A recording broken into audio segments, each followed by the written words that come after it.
ये उन दिनों की बात है जब इंग्लैंड के हालात बहुत ख़राब हो चुके थे और बहुत से लोग इंग्लैंड छोड़कर जाने का सोच रहे थे। मैंने भी सोचा कि क्यों ना अब इंग्लैंड को खैर आबाद कह दिया जाए, क्योंकि हर तरफ मुश्किलात का सामना था और मेरी ज़िंदगी भी दिन बदन मुश्किल होती जा रही थी। मेरा नाम जोलिया है और मैं इंग्लैंड की रहने वाली हूँ। मेरी पैदाइश लंदन शहर में हुई। मैं बहुत नाज और नाम में पली बढ़ी। मेरे पापा एक बिजनेसमैन थे और मेरी मामा एक स्कूल टीचर थीं। पापा अक्सर बिजनेस ट्रिप्स पर जाते रहते थे, जबकि मामा को शक था कि पापा का अपनी पी के साथ अफेयर है। इस बात ने हमारे घर का सुकून खत्म कर दिया था। बदकिस्मती से कुछ ही उर्से बाद मामा का भी अपने एक कोलीग के साथ अफेयर शुरू हो गया। घर का माहौल इतना ख़राब हो गया कि मैंने बहुत कम उम्री में घर छोड़ने का फ़ैसला कर लिया।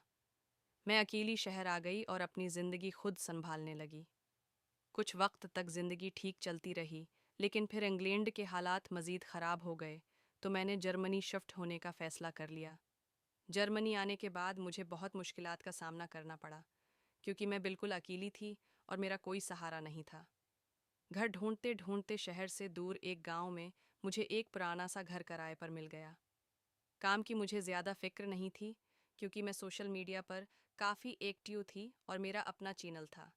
घर की सफाई करने के बाद मैंने सोचा कि अपने चैनल के लिए एक वीडियो बनाऊं। फिर रात के खाने की तैयारी करके मैं लेट गई। आधी रात गुजर चुकी थी कि अचानक मुझे महसूस हुआ कि मेरे कमरे के बाहर जैसे एक पूरी फैमिली मौजूद हो। बाहर से हंसने की आवाज़ें, बच्चों के दौड़ने की आवाज़ें और हल्की हल्की बातें सुनाई दे रही थीं। मेरी सांस डर के मारे रक सी गई। मैंने हिम्मत करके बस्तर छोड़ा और आहिस्ता आहिस्ता दरवाजे की तरफ बढ़ी। जैसे ही मैंने दरवाज़ा खोला, बाहर कोई भी मौजूद नहीं था। पूरा घर सुनसान और खामोश था। मैं डर कर वापस अपने कमरे में आ गई और दरवाज़ा बंद कर लिया। पूरी रात नींद नहीं आई। मैं खुद को यही समझाती रही कि ये सब मेरा वहम है। नई जगह, तन्हाई और थकन की वजह से ऐसा हो रहा है। मगर असल खौफनाक वाक़यात तो उसके बाद शुरू हुए। अगली रात जब मैं वीडियो एडिट कर रही थी, तो अचानक मेरा कैमरा खुद ब खुद ऑन हो गया। स्क्रीन पर चंद लम्हों के लिए एक पुरानी सी फैमिली की तस्वीर झलकी। एक मर्द, एक औरत और दो बच्चे। बिल्कुल वैसी ही आवाज़ें जैसी मैंने पहली रात सुनी थी। मेरा जिस्म ठंडा पड़ गया। मैंने फ़ौरन कैमरा बंद किया, मगर स्क्रीन पर एक जुमला नमूदार हुआ, ये हमारा घर है। इस रात के बाद अजीब व गरीब चीज़ें होने लगीं। कभी दरवाजे पर हल्की दस्तक, कभी बच्चों की हंसी, कभी किसी के कदमों की आहट। तीसरी रात सबसे ज़्यादा खौफनाक थी। रात के तकरीबन 2 बजे मेरे कमरे के दरवाजे पर हल्की सी दस्तक हुई। ठक ठक ठक। फिर एक मासूम सी आवाज़ आई, जोलिया, दरवाज़ा खोलो, हम यहीं रहते हैं। मेरा दिल सीने से बाहर आने को था। मैं चीखना चाहती थी, मगर आवाज़ गले में ही अटक गई। दरवाजे के नीचे से हल्की सी रोशनी और किसी के छोटे छोटे कदमों की परछाइयाँ नजर आ रही थीं। हिम्मत जमा करके मैंने आहिस्ता आहिस्ता दरवाज़ा खोला। इस बार पूरी फैमिली सामने नहीं थी, सिर्फ एक लड़का खड़ा था। इसकी उम्र तकरीबन 17 या 18 साल लग रही थी। चेहरा हल्का सा सफ़ेद, मगर आंखें हैरत अंगेज तौर पर जिंदा इंसान जैसी थीं। इन आंखों में खौफ नहीं, बल्कि गहरी उदासी थी। इसने नरमी से मुस्कुराकर कहा, डर गई थी ना तुम?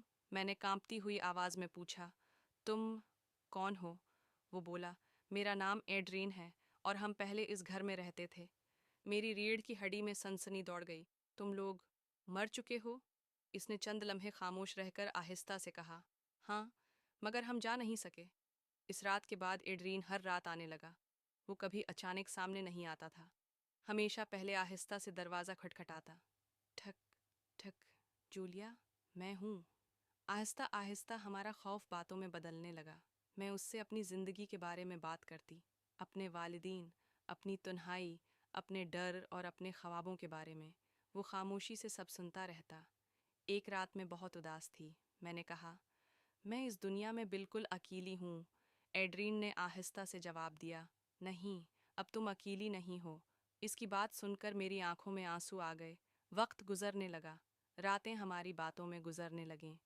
वो मुझे पुराने ज़माने की कहानियाँ सुनाता, अपने बचपन के किस्से, और इस रात का जिक्र भी जब उस घर में आग लगी थी। एक रात बिजली चली गई और पूरा घर अंधेरे में डूब गया। मैं खौफ से कांपने लगी। इसी लम्हे मुझे अपने हाथ पर एक हल्की सी ठंडी मगर प्रसकून सी छाव महसूस हुई। एड्रीन था। डर मत, इसने नरमी से कहा।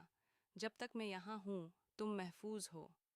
पहली बार मुझे उसकी मौजूदगी से खौफ नहीं बल्कि सुकून महसूस हुआ।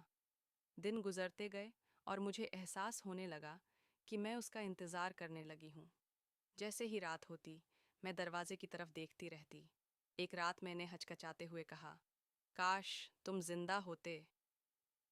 एड्रीन कुछ देर खामोश रहा, फिर धीमी आवाज में बोला, दिल को जिंदा होने के लिए जिस्म की ज़रूरत नहीं होती जोलिया। मेरा दिल जोर से धड़का। मैंने पहली बार उसकी आंखों में देख कर कहा, मुझे तुमसे डर नहीं लगता बल्कि तुम्हारे जाने से डर लगता है। वो हैरान होकर मुझे देखने लगा। तुम एक रूह से मोहब्बत नहीं कर सकते जोलिया। मैंने आहिस्ता से जवाब दिया, मोहब्बत रूह से होती है, जिस्म से नहीं। कमरे में गहरी खामोशी छा गई। इस रात उसने पहली बार मेरा नाम बहुत नरमी से लिया, गार्ड नाइट, जोलिया। और मुझे उस लम्हे एहसास हुआ कि मेरी ज़िंदगी की सबसे अजीब, सबसे नामुमकिन और सबसे सच्ची मोहब्बत की कहानी शुरू हो चुकी थी, एक इंसान और एक रूह के दरमियान।